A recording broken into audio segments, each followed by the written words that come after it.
And welcome to another episode of the Turn Up For What podcast, talking your Houston Texans straight from the Great British Isles. A Friday night victory in Inglewood to discuss as the Texans welcome the 49ers to NRG this Thursday in the final preseason game before the real stuff starts. But joining us this week, a returning guest, writer for drroto.com and the co-host of the new Houston football show, Mr. Jayson Braddock. How you doing? Hey, doing well. Thank you for having me on. Always a pleasure, and good to have you back as well, Jayson. How have you? Good hearing you asking questions at training camp. How you found being out there this year? It's pretty good. Yeah, it's great being back out there. The environment's good, a lot more relaxed than what it had been in recent years. There's not this like doom and gloom over the organization like it has been for much of the last couple seasons. Yeah, no. Do you feel a sort of different atmosphere from the players to the coaching staff to the front office officials, PR staff, everybody around? Is it almost tangible, the different sentiment and a sense of hope, perhaps, or a sense of upward and forward looking that probably not been there before? Yeah, well, 100%. I mean, it feels like a professional organization. Like, let's just be honest here. It had gotten to the point where the Texans organization was being mentioned as one of the laughingstocks of the NFL. So to see them go ahead and do a 180 on that, and I'm sure the fans checking out over the last couple of years and attendance being down and events not drawing as much as they used to, just played a part in that. But there's an authenticity that comes with it, with Cal McNair out there, a billionaire going out there and cooking hamburgers for the Texans fans. And you're going to have the people that are still bitter. I get it. It's going to take them a little bit longer to come back to the Texans that are saying, oh, it's a PR stunt. It's this, it's that. Listen, this is a billionaire out there in Texas heat making burgers for people. So whether you think it's a PR stunt or not, I didn't see any other billionaires cooking food and making burgers in the heat for their fans. So people like to be naysayers. I get it. The organization probably did push the fans away quite a bit with some of the moves, transactions, and some of the silliness going on in the organization. But it feels like a professional organization. Everything from the top down really truly feels like alignment, which we heard Bill O'Brien and Brian Gaines speak. And then a year later into their 5-year arranged marriage, there was a divorce. But this feels like true alignment, lovey, authentic. Pep Hamilton, Nick Caserio, the eye for talent, having been there and done that. There's none of this false bravado and trying to poke your chest out and make people respect you. They've already earned that respect. And I would say that, and the players seem to be a lot more happy. And let me tell you, I know fans might not care about that, but jovial players that enjoy going to work perform better, and it creates a better atmosphere. So yes, to answer your question, 100% the atmosphere has changed.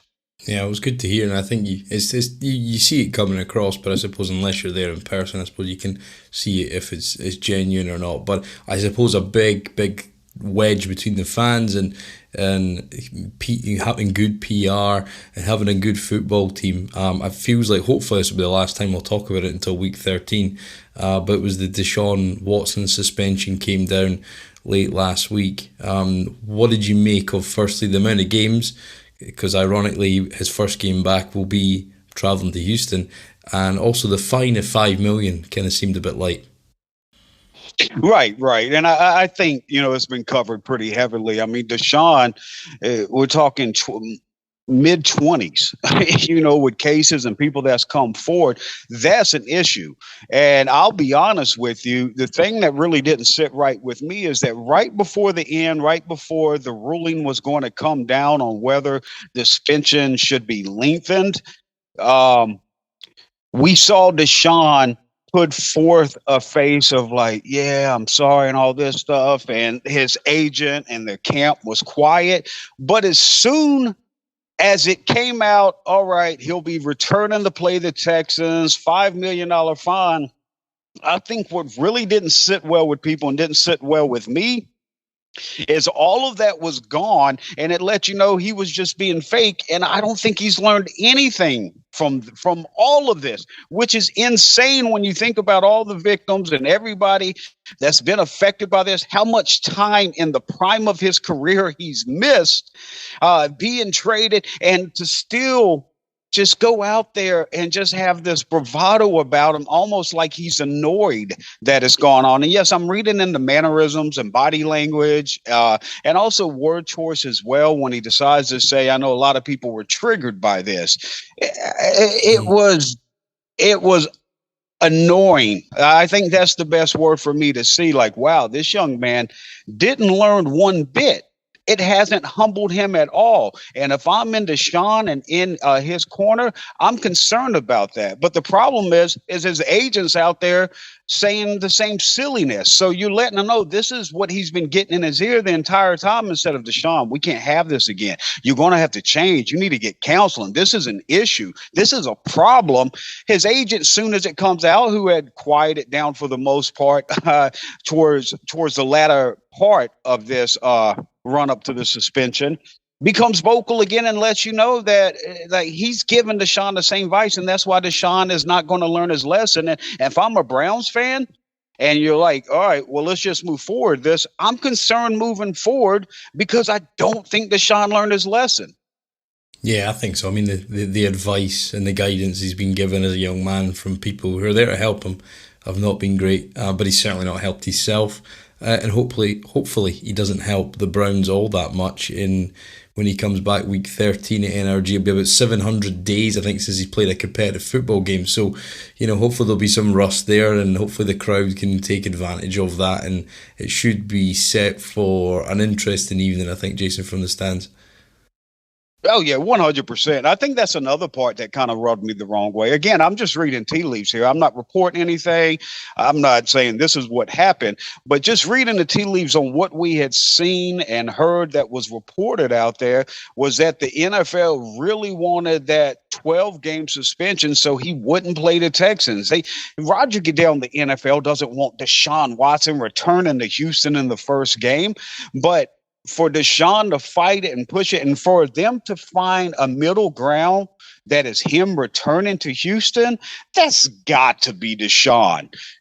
Pettiness and Deshaun wanting to go back and I'm going to show them and prove them wrong. Dude, you have nothing to prove anybody wrong in Houston. Nobody in Houston did anything wrong. Nobody in Houston was wrong in their viewpoint of you before and after all that transpired.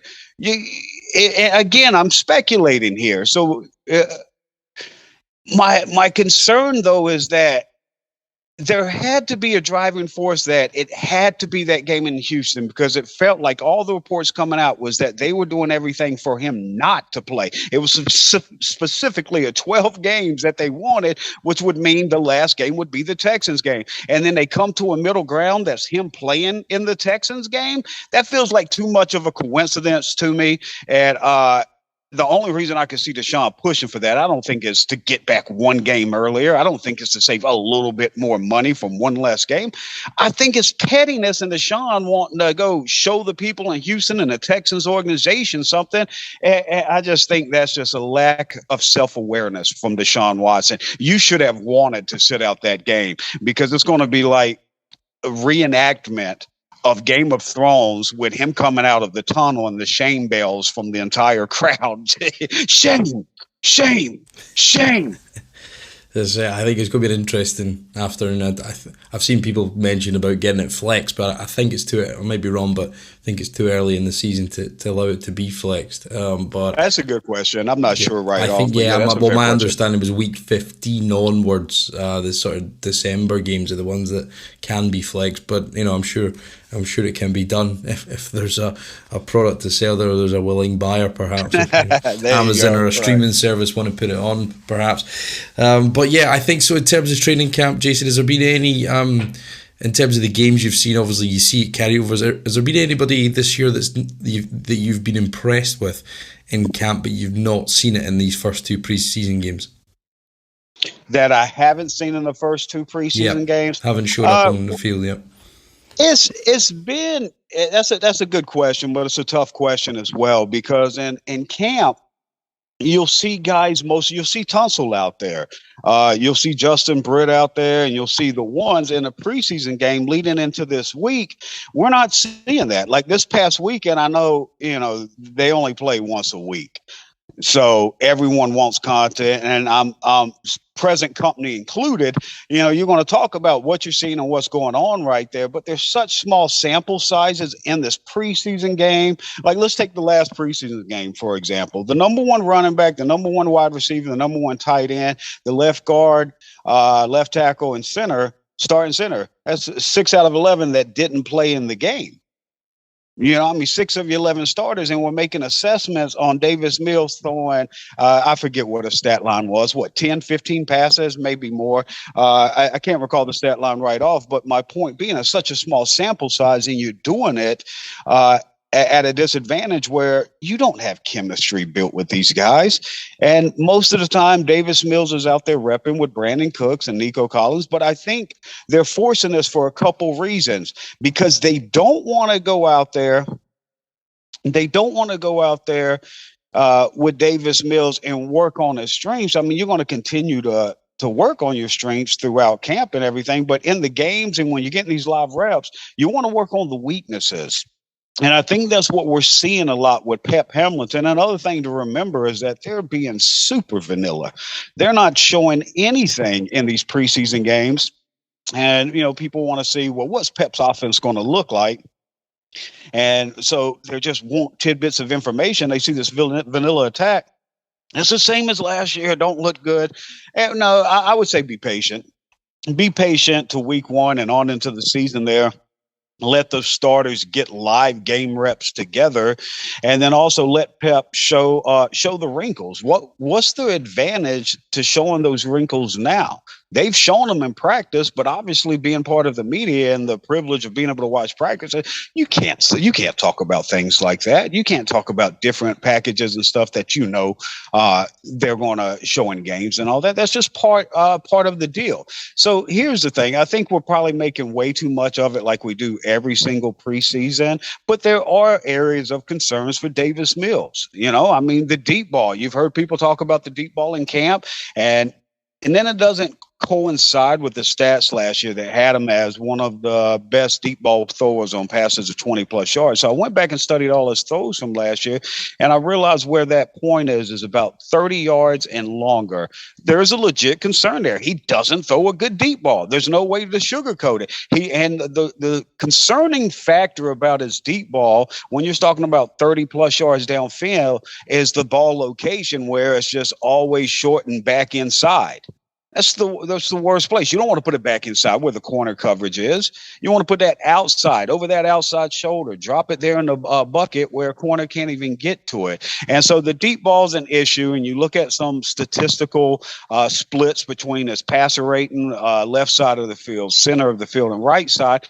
He's one of the 10 best quarterbacks in the NFL when he's throwing to his right. The problem is when he throws to the middle and his left, he's one of the 10 worst.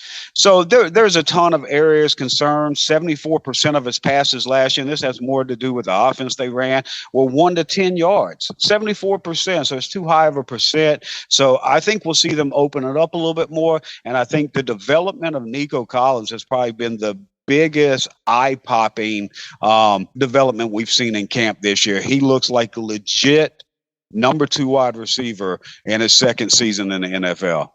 Yeah, I think definitely the performance from Nico, albeit he dropped that ball when he was kind of getting wrestled to the ground by a couple of DBs, but I think it was good to see that sort of physical presence, because I think if anybody's got a criticism of Nico is he just doesn't use that God-given frame well enough at times to bulk guys out, be consistent, but he did that. He gained extra yards after the catch, and he had the catch in the end zone, which that drive, albeit there was some terrible throws before that, Jason. I thought, that's perhaps sugar-coated some stuff for Davis, because there was a couple of errant throws. I thought, Chris Moore and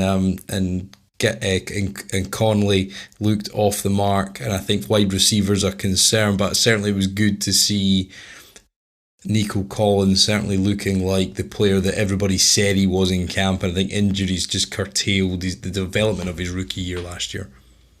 Yeah, I mean, my problem with Nico coming out was that he had 3 years of NFL coaching while at Michigan. You're talking about having Jim Harbaugh and an NFL coaching staff up there with him. So you watch the film and you see this big guy, 6'4" guy, 220, great movement skills. But you watch the film, he's tripping over his feet coming out of route. He's sloppy. He's not making the catches like you talked about. And there's just so much rawness. I'm like, wow, after 3 years of NFL coaching. So I thought that limited his upside. And so I come into camp this year and I watch him the first 2-3 days, that open weekend. He stumbles out of his break a couple times, trips coming out the get off right off the line. And I'm like, oh, same old Nico. Then he drops a couple passes that he should have.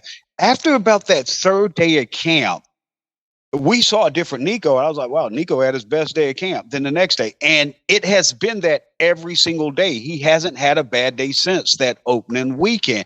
And I'm watching them, and every day the Texans have on their staff Dylan Thompson. He was a former quarterback for the South Carolina Gamecocks, and now he's kind of like the Jack Easterby of the team, if you will, like a character coach. I'm not sure exactly the title. It might be character coach, but regardless, they have this quarterback, a legit quarterback, SEC quarterback on the roster, and Nico is taking advantage of this. And I don't know if it's the team's doing, Nico's doing, or Dylan Thompson.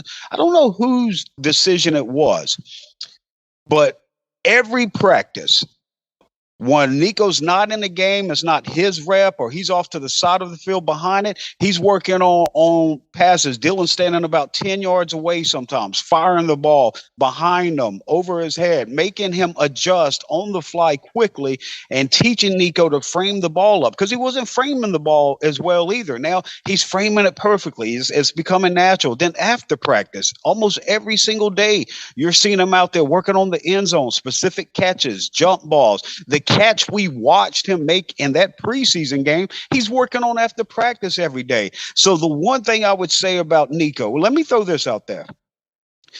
Jalen Strong and Nico Collins, when they came out in the draft before the Texans drafted them, I had fifth round grades on both of those guys. The Texans took each of them in the third round, and Jalen showed that my concerns and the evaluations were probably right. Nico, to this point, makes me feel like I'm 100% wrong. And what's the difference? And I have no issue owning that, because the difference isn't what you see on film. And it's not what I saw on film. Hard work. The difference is in the makeup of the man. And Nico is a professional. In his second year, he's a professional. He made the decision he was going to be a professional, and he was going to work every weakness in his game and polish off all the rough edges until it's round and smooth. And that's what we're seeing. And that's why Nico is going to make me wrong, because Nico is going to turn out to not only not be a fifth round grade, not be a third round grade where the Texans take him, but I think we're going to see a return on Nico that's first, second round value with what we're seeing from the guy. And that might sound crazy. It might be a complete 180 from where I was pre-draft, but it all goes into the makeup of the person. We don't get to media evaluators. We don't get to interview the guys, and most of us don't get to interview the guys, get to know the prospects, see what their makeup is, the mental side of it. So it's just tape.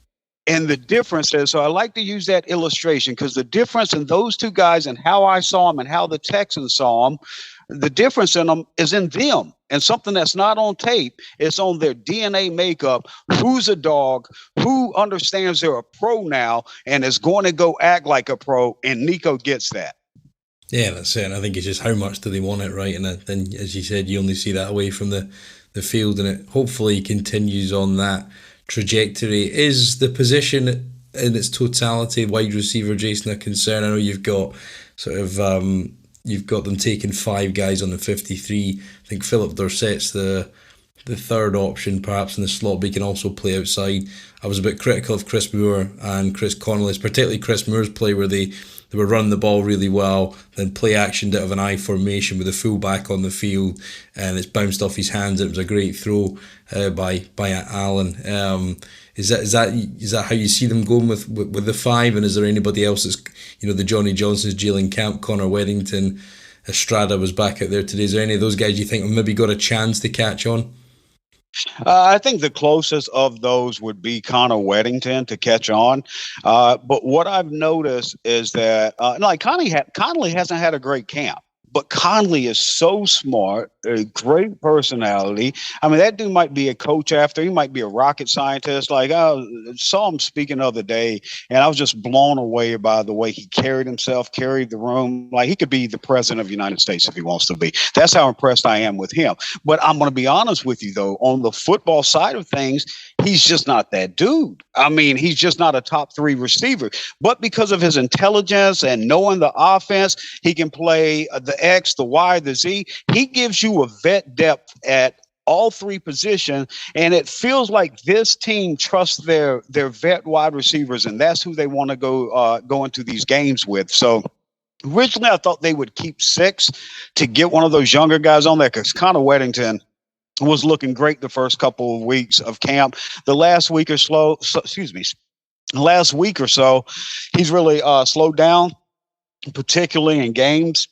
We haven't seen what we saw in practice resonate in the games yet. So I think with the NFL, having those 16-man practice squads instead of where they were years ago, increasing all the way up to 16 really allows you to have kind of a minor league depth, like your AAA, if you will. And I think they could put 2 to 3 of those receivers on there: Jalen Camp, Johnny Johnson, and Connor Weddington. Now, out of those 3, I would probably rate Connor Weddington top, then Jalen Camp, then Johnny Johnson. My problem with Camp and Johnson is that they haven't shown consistently. They'll flash, like Camp will flash a day, and you won't think about him for 2-3 days. Then he'll flash again. Johnny Johnson will go like a first week or 2, didn't really pay him attention. Then he caught like 2 or 3 touchdowns in practice. So there's enough there and enough flashes that I think you put them on a practice squad, but I don't think any of those guys get a roster. And mostly, I think Weddington could take that roster spot over Conley, but I think they will go with the vet, and they're not afraid of Weddington getting stole off the practice squad. So they'll go 5 there. And then at that third receiver spot, I think you hit the nail on the head. I had Chris Moore there because Chris Moore had caught everything last year. 21 of 22, 95.5% catch rate. And this is after 2016 through 2020 being in Baltimore with an MVP quarterback in Lamar Jackson and having a 56% catch rate. So watch him in camp. He looked exactly like he did last year. I had compared him to Brandon Lloyd. He caught everything like Spider-Man within his radius. But over the last 4 or 5 days, last couple practices and into that game, his hands, the one thing that's been his superpowers, has come into question. Now, to be fair, the deep ball that should have been a touchdown that bounced off his hands, he's falling back, he's diving, but that's still something we see Chris Moore make 9 out of 10 times. And then what makes that more troubling is earlier in the game, he comes across the middle, and yes, Davis Mills fires it with too much velocity and way too high, and Moore elevates quickly and can only get the back part of the ball and can't hold on. That's still a pass that Moore typically catches. But I was more concerned with Davis Mills on that little 5-10 yard pass right across the middle and how off the mark it was to Moore than it going through Moore's hands. And I was also more concerned about Mills on one of the things I think they're trying to do is get him to quit locking into his top guys. Like last year is Brandon Cooks. With Brandon Cooks out, it's Nico Collins. And so I think they're going to have to break him of that, because we saw him at one point when you went back and watched the film. I'm sure it really stood out to you as well, that he just stares down Nico Collins. And I'm watching live like, good Lord, he's going to throw this ball because he's just so locked in on it. And Nico is not even out the break. There's 2-3 defenders in the area, and it just looks like a busted play. Is so bad. And he locked on the targets 2 to 3 times to where if he just comes back to his progressions to the left side of the field, he's got a check down that's a big gainer. And that was concerning because he had time in the pocket and he never saw it. One I remember was like one of the 2 sacks he's took. It was on Davis Mills. He's got, I believe it's Chris Moore standing all the way back to his left with nobody on him, and he's looking in the middle to the right, never comes back to his left, instead scrambles out the pocket and takes a sack. So there are still areas of concern, but we have to remember, going into his rookie year, he only started 11 games since high school. So he was so wet behind the ears. And then he played let this stat stick in because this is just mind blowing to me. Davis Mills started as many games as a rookie in the NFL as he did since high school.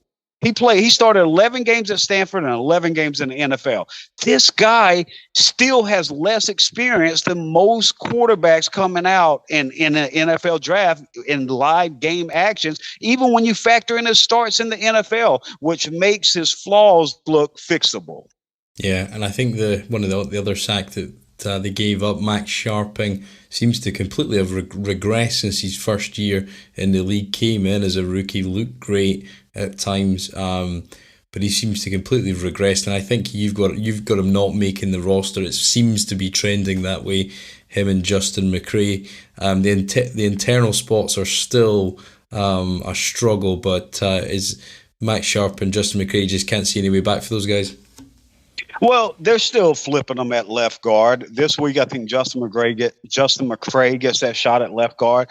For me personally, what we've seen from Justin McCray, Max Sharpen, and Scott Quessenberry, and mind you, Quessenberry and McCray have repped left guard, center, and right guard throughout camp.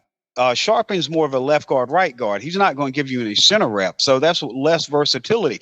I would be shocked if Max Sharpen makes this roster at this point. I mean, he doesn't look good, and so why have a guy and you can free up $2.5 million in cap savings by cutting Max Sharpen? Do it. Well, you could also free up $2.3 million in cap savings by cutting Justin McCray. I did that on my last cut. I'm not positive on that. I'll be honest with you. I don't feel comfortable with that.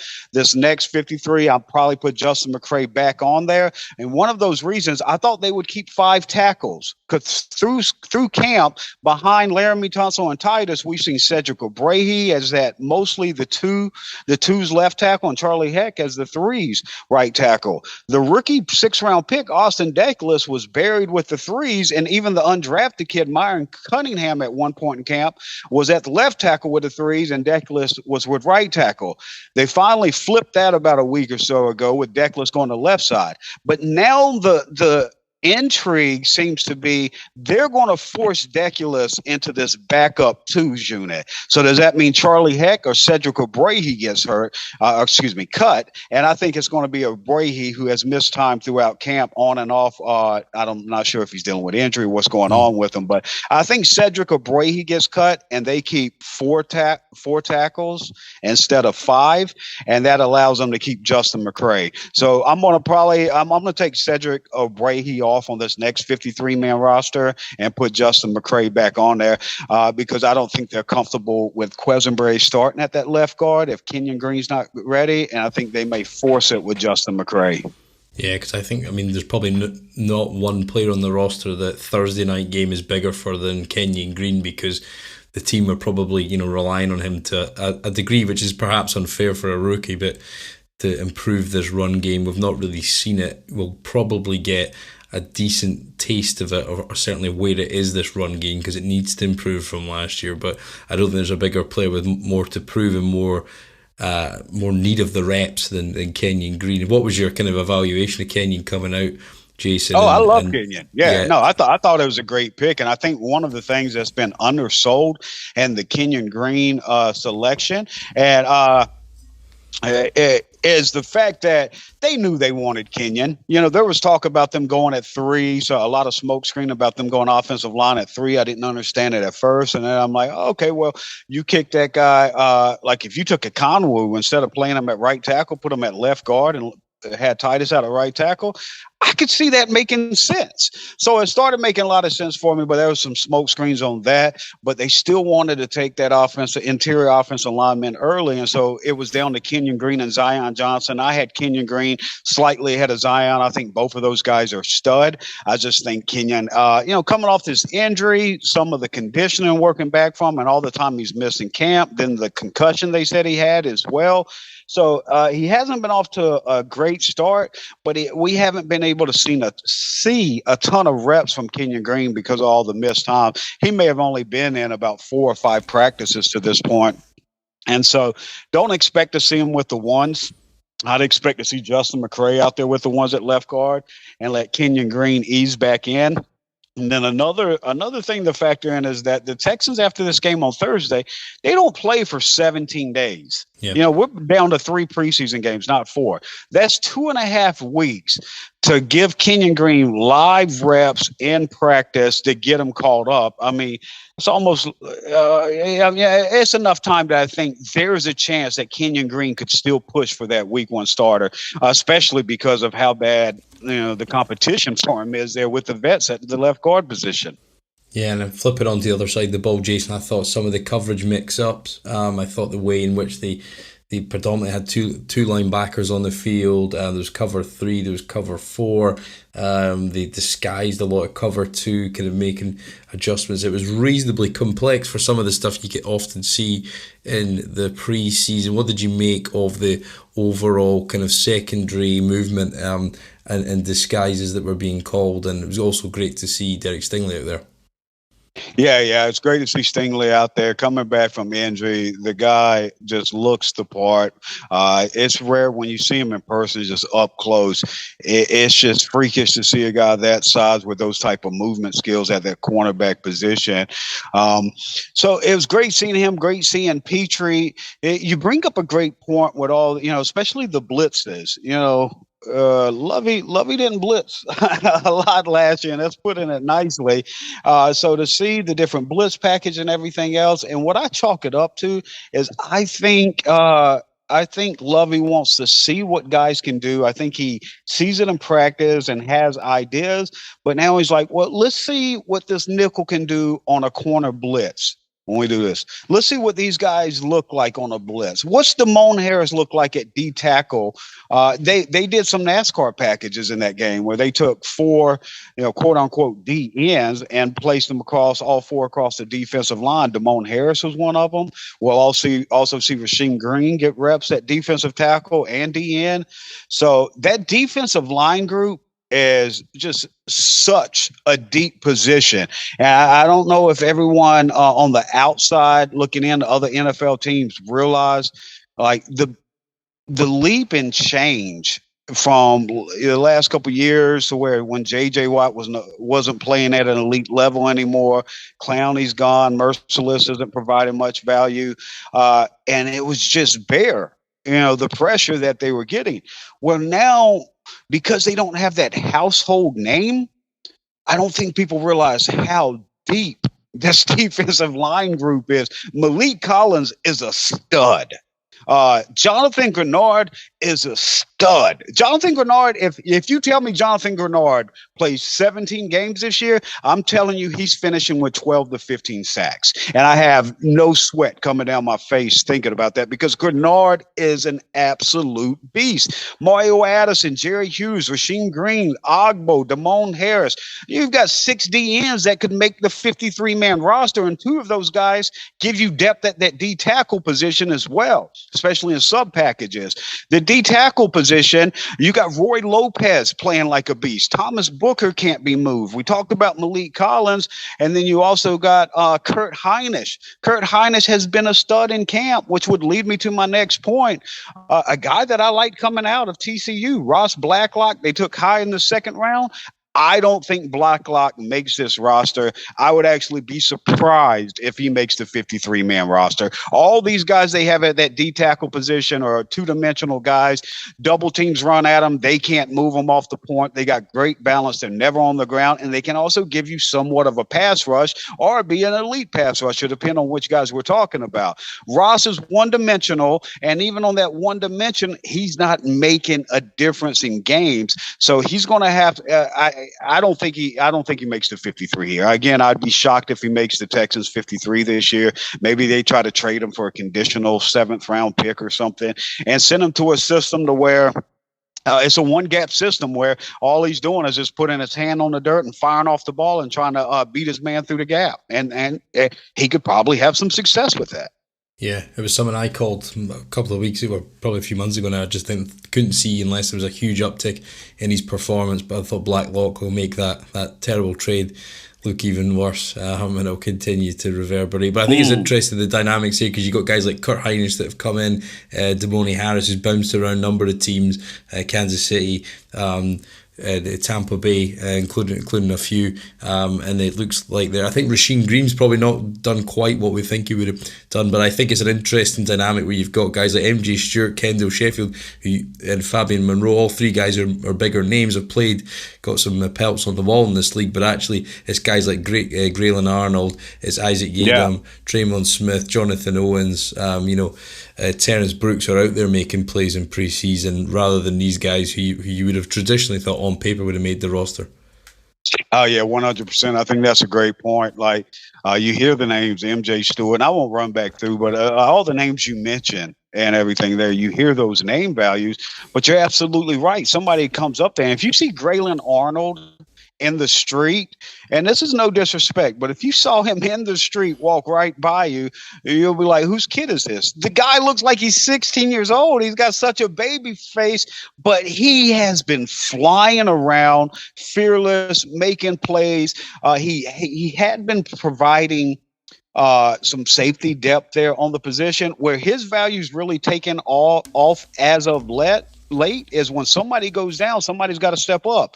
Unfortunately, Tavier Thomas is probably going to be out a month to maybe 2 months with a quadricep. So maybe they put him on PUP or something at the beginning of the year to free up the roster spot, and that'll help them fit Graylin Arnold on there. But we saw Arnold in this past preseason game there at their cornerback position, where at least in sub packages down there at where we've typically seen Tavier, where you're talking about nickel dime packages coming in.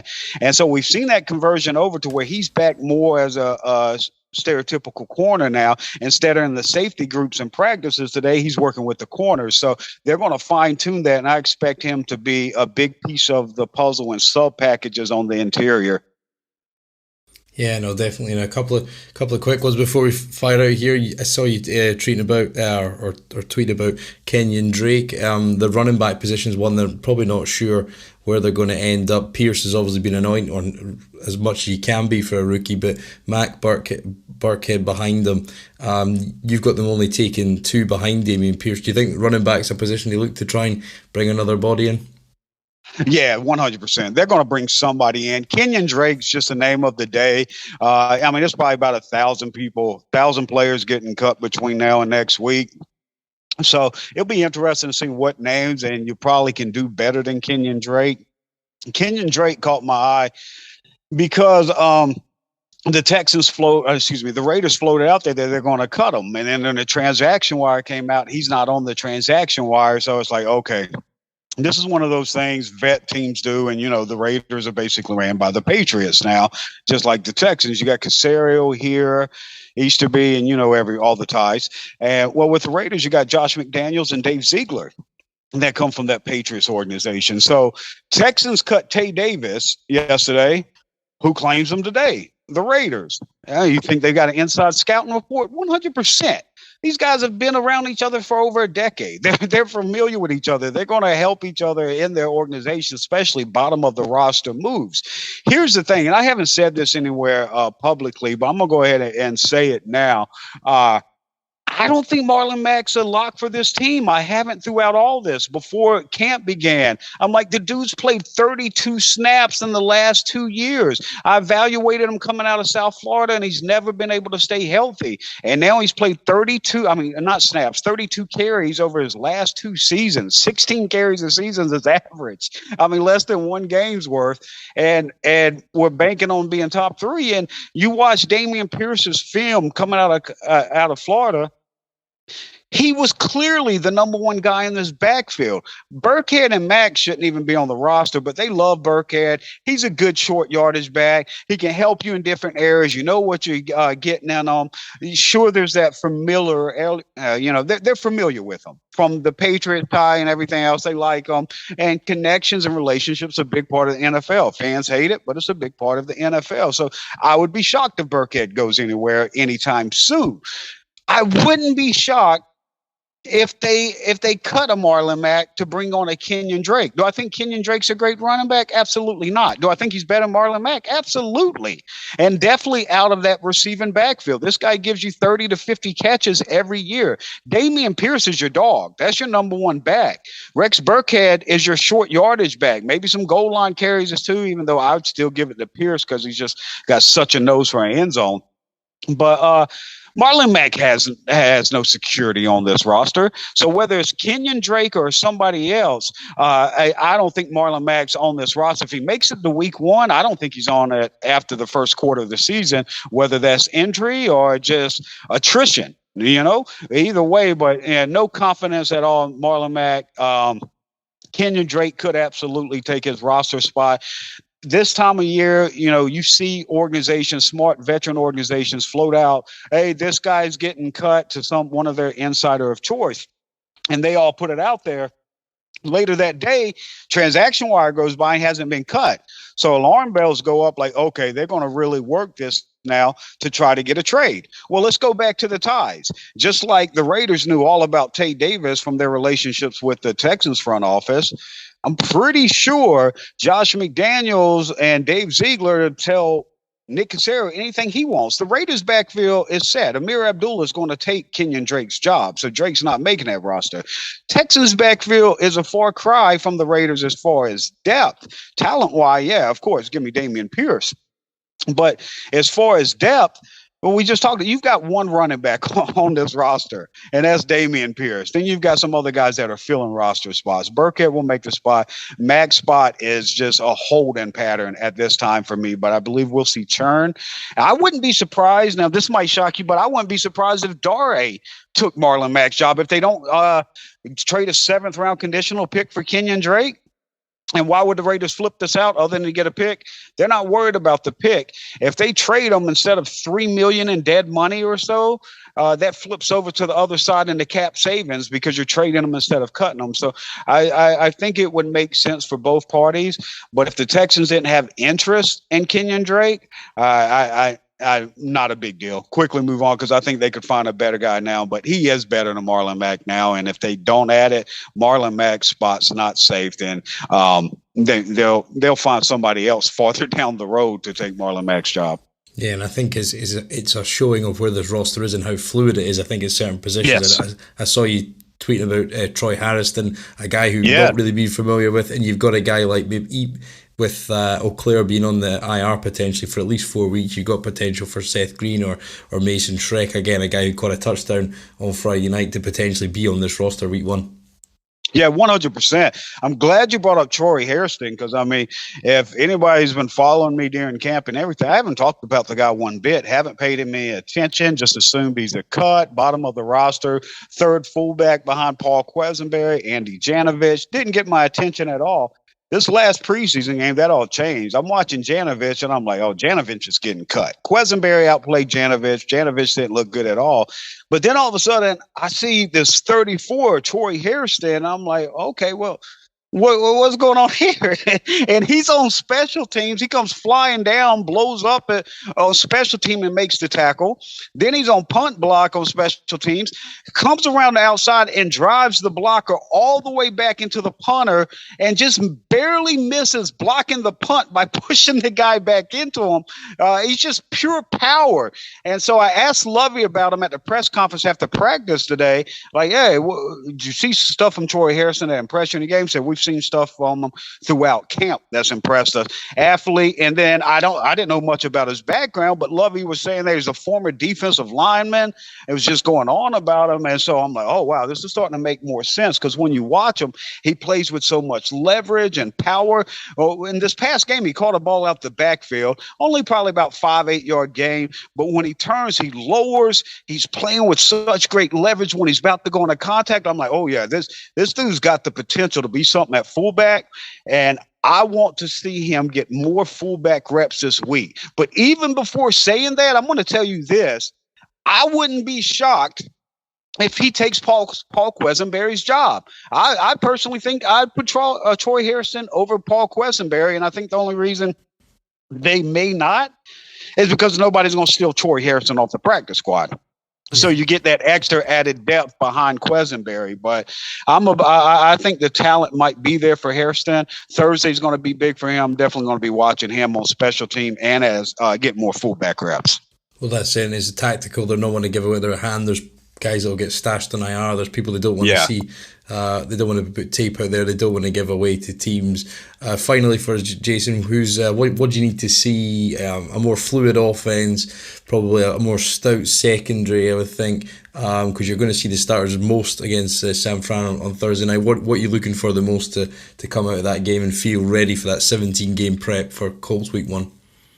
Yeah, Lovey mentioned earlier in camp that he's an old school coach, and I think this was before preseason week 1, so far back. But he says, I'm more of an old school coach, and I'll play our vet guys at preseason week 3 is when you're really going to see those vets. Then he said it, reiterated again today. And so it's been a consistent message, which just makes you feel like it's 100% authentic. He's not blowing smoke. I would expect to see those starters out there. Now, do they play the whole first 3 quarters?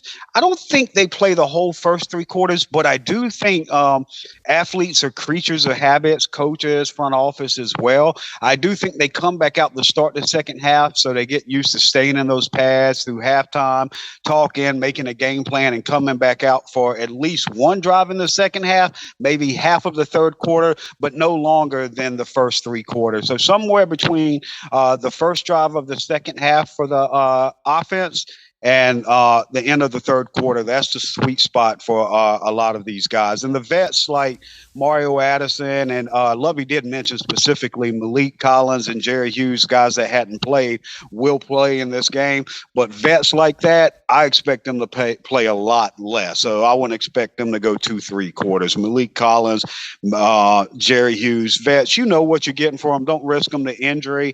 Couple series, quarter and a half max from me. Yeah. No, well, I think it's probably the most watchable and probably the most pertinent game to try and get a feeling for what this team's going to be like as we get to September 11th when we take on the Colts in the Liberty Whiteout Energy Stadium. But Jayson, it's great to have you back, mate. Great to have you back on the podcast. Always enjoy listening to you. One of the best eyes out there in terms of talent evaluation, watching the game, understanding the game. Always learn something speaking to you. So thank you very much for your time, mate. Awesome, man. I appreciate the invite. Always catching up with you, man. I hope you have a great season this year. Yeah, thanks for the time, Jayson. Always.